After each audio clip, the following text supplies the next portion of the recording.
ఎప్పుడైనా ఆలోచించారా? మన బిజీ లైఫ్ లో కొన్ని గంటల టైం పెట్టి ఒక డార్క్ రూమ్ లో స్క్రీన్ ని చూస్తూ ఉండిపోతాం. విర్చువల్ వరల్డ్ ని రియల్ లైఫ్ లో ఉంటూ ఎక్స్పీరియన్స్ చేస్తున్నాం కదా, ఎందుకు అని ఈ టైం ని సినిమా కోసం ఎందుకు పెడుతున్నాం? మన లైఫ్ లో ఎప్పుడూ కలవని, అసలు మనకి తెలియని వాళ్ళని, అండ్ ఇంకా చెప్పాలి అంటే రియల్ గా ఉన్నారో లేదో కూడా తెలియదు, కానీ సినిమా అయ్యాక క్రెడిట్స్ రోల్ అయ్యాక మనం కొంచెం మారిపోతాం. కొన్నిసార్లు రిలీఫ్ అవుతాం, కొన్నిసార్లు రీజన్ లేకుండా ఏడుస్తాం కదా. ఎప్పుడైనా ఈ క్వశ్చన్ మైండ్లో వచ్చిందా ఎందుకు అని? నాకు తెలియని ఒక స్ట్రేంజర్ స్టోరీని చూస్తూ నేను ఎందుకు ఇంత డీప్గా ఫీల్ అవుతున్నా అని. Is it curiosity or is it loneliness, లేదా ఇంకేమైనా ఉందా? కొన్ని రోజుల ముందు నేను మన ఛానల్లో కమ్యూనిటీ పోస్ట్ పెట్టాను, why do we consume cinema అంటూ. పెద్ద కమ్యూనిటీ కాదు కాబట్టి రిప్లైస్ రాలేదు. ఇట్స్ ఓకే అని మా యూనివర్సిటీలో ఇంటరాక్టివ్ సెషన్లో చేద్దాం అనుకున్నా. బాగా ఎక్స్ట్రాలు అంటారని చేయలేదు.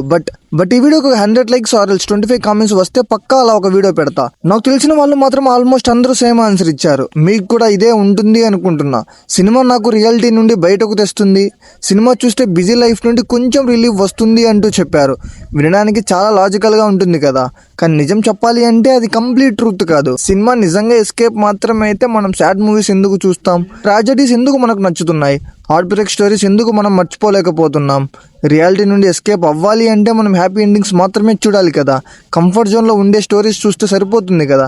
కానీ ట్రూత్ ఏంటి అంటే సినిమా మనకు హ్యాపీనెస్ మాత్రమే ఇవ్వదు, సినిమా మనకు పెయిన్ కూడా ఇస్తుంది, కొన్నిసార్లు సైలెన్స్ ఇస్తుంది, కొన్నిసార్లు ఒక స్ట్రేంజ్ ఎంప్టీ ఫీలింగ్ ఇస్తుంది. మూవీ అయ్యాక కూడా ఫీలింగ్స్ మనతోనే ఉంటాయి. ఎందుకు అంటే సినిమాలో మనం క్యారెక్టర్స్ని చూడం, మనల్ని మనం చూస్తాం కాబట్టి. హీరో ఫెయిల్ అయితే మన ఫెయిల్యూర్స్ గుర్తుకొస్తాయి. హీరో డిఫీట్ తర్వాత మళ్ళీ గెలిస్తే మన లోపల ఉన్న సర్ప్రైజ్డ్ స్ట్రెంత్ ఫీల్ అవుతుంది. హీరో ఎవరిని లవ్ చేసినా లేదా ఎవరిని కోల్పోయినా మనం ఆ ఎమోషన్స్ని ఫీల్ అవుతాం. మనం లైఫ్లో ఎప్పుడు ఎక్స్ప్రెస్ చేయలేకపోయిన ఫీలింగ్స్ని సినిమాలో ఎక్స్పీరియన్స్ చేస్తాం. ఒకసారి ఇమాజిన్ చేయండి, మీ లైఫ్లో గర్ల్ ఫ్రెండ్ లేకపోయినా, కనెక్షన్ లేకపోయినా, రాత్రి ఒక మంచి రామ్ కామ్ సినిమా చూస్తే మీ ఫేస్ మీద ఆటోమేటిక్గా స్మైల్ వస్తుంది కదా. మీ లైఫ్లో లేని ఫీలింగ్ని కూడా సినిమా మీతో ఎక్స్పీరియన్స్ చేయిస్తుంది.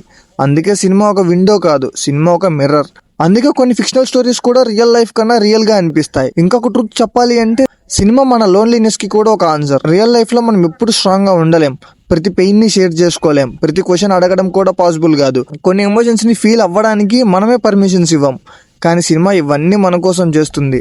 నెక్స్ట్ టైం మీరు ఒక సినిమా చూసి ఏడిస్తే మీ సెల్ఫ్ని ఒక క్వశ్చన్ అడగండి, నేను ఎందుకు ఏడుస్తున్నా అని. అండ్ ఇంకొకటి, సినిమా మీకు పెయిన్ ఇవ్వలేదు, సినిమా మీ లోపల ఆల్రెడీ ఉన్న ఎమోషన్స్ని బయటకు తెస్తుంది. సినిమా కొన్నిసార్లు మన మనసులో ఉన్న మాటని మనకన్నా ముందే చెప్పేస్తుంది. అందుకే సినిమా ఎక్స్ప్లోరేషన్ అని చెప్పినప్పుడు అది న్యూ ప్లేసెస్ ఎక్స్ప్లోర్ చేయడం మాత్రమే కాదు, ఎమోషన్స్ కూడా ఎక్స్ప్లోర్ చేయడం. అంటే మొత్తం కోల్పోయిన ఫీలింగ్ ఎలా ఉంటుంది అని కొన్ని మూవీస్ చూపిస్తాయి. గెలిచిన తర్వాత కూడా లోపల ఎంటీగా ఫీల్ అవ్వడం, అన్నీ ఉన్న తర్వాత కూడా ఇన్కంప్లీట్గా ఫీల్ అవ్వడం ఎలా ఉంటుంది అని కొన్ని మూవీస్ చూపిస్తాయి. సినిమా మనకి లైట్ సైడ్ మాత్రమే చూపించదు, డార్క్ థాట్స్ కూడా చూపిస్తాయి. రియల్ లైఫ్లో మనం ఓపెన్ గా మాట్లాడలేకపోయిన థాట్స్ కూడా సినిమాలో ఎక్స్ప్లోర్ చేయగలుగుతాం. Magic without judgment, without fear. సినిమాలో ఉన్న మ్యాజిక్ ఏంటంటే సినిమా ఎస్కేప్ కాదు, సినిమా రీప్లేస్మెంట్ కాదు, సినిమా ఒక experience. Love, loss, failures, change ఇవన్నీ ఒక ఎక్స్పీరియన్సే కదా. మనం సినిమా చూడడానికి బిగ్గెస్ట్ రీజన్ ఏంటి అంటే లైఫ్ చాలా చావియోటిక్. రియల్ లైఫ్లో కొన్ని థింగ్స్ రీజన్స్ లేకుండా జరుగుతాయి, క్లోజర్ లేకుండా ఎండ్ అయిపోతాయి, మీనింగ్ లేకుండా మనల్ని కన్ఫ్యూజ్ చేస్తాయి. కానీ సినిమాలో ప్రతి పెయిన్కి ఒక మీనింగ్ ఉంటుంది, ప్రతి సైలెన్స్కి ఒక రీజన్ ఉంటుంది. అందుకే ఎవరైనా మీ దగ్గరికి వచ్చి ఎందుకు సినిమా చూస్తున్నావు అంటే some times cinema teachers more than real life experiences అని చెప్పండి. ఎందుకంటే సినిమా ఎండ్ అయిపోతుంది కానీ ఆ ఎమోషన్స్ మాత్రం మనతోనే ఉండిపోతాయి. అందుకే you can always cut to cinema. అన్ని మూవీస్ ఇలానే ఉంటాయని కాదు, కొంతమంది ప్యాషనేట్ డైరెక్టర్స్ మనసు పెట్టి వర్క్ చేస్తే ఇంకొంతమంది మాత్రమే ఫ్యానిజం అంటూ రాడ్ రొట్ట అవసరం లేని మూవీస్ తీస్తున్నారు. ఎండ్ ఆఫ్ ది డే కొన్ని మూవీస్ మాత్రమే చూసే వాళ్ళకి యూజ్ అయ్యే మూవీస్ అయితే చాలా వరకు బిజినెస్ కోసమే అన్నట్టు ఉంటాయి. మనం కూడా మోస్ట్ ఆఫ్ ది మూవీస్కి 2 hours ఎంజాయ్ చేస్తే చాలు అన్నట్టు వెళ్తాం. అందుకే కొన్ని మూవీస్ మాత్రమే మనకు బాగా కనెక్ట్ అవుతాయి, హిట్ అయినా కాకపోయినా. ఇది ఈరోజు వీడియో నచ్చితే లైక్ చేయండి, మరిన్ని వీడియోస్ కోసం ఛానల్ని సబ్స్క్రైబ్ చేసుకోండి. ఇంకో వీడియోలో మళ్ళీ కలుద్దాం. అంతవరకు స్టే ట్యూన్ టు సినిమా కబుర్లు.